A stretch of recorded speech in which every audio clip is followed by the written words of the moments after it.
পদ্মজা উপন্যাসের একটি শেষ চিঠির কিছু লাইন আজও পাঠকবৃন্দদের মনে এক সুন্দর দাগ রেখে গেছে। সেই চিঠিরই কিছু লাইন। প্রিয়ের থেকেও প্রিয় পদ্মাবতী, আমার পাপের রাজত্বে তোমার আগমন ছিল ভূমিকম্পের মতো। যখনই দেখি তুমি দাঁড়িয়ে আছো, আমার হৃৎপিণ্ড থমকে যায়। আমি নিষ্ঠুর, তুমি মায়াবতী। আমি ধ্বংস, তুমি সৃষ্টি। আমি পাপ, তুমি পবিত্র। মিথ্যা বলে যদি তোমাকে আরো একবার পাওয়া যেত, তাহলে আমি মিথ্যা বলতাম। এত অমিলেও কেন হলো মিলন?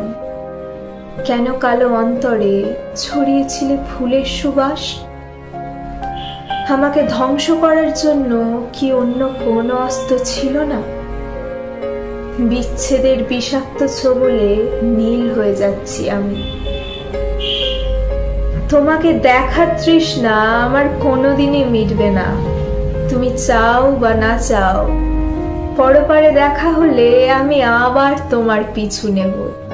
তোমাকে দেখার তৃষ্ণা আমার কোনোদিনই মিটবে না, প্রিয় পদ্মাবতী।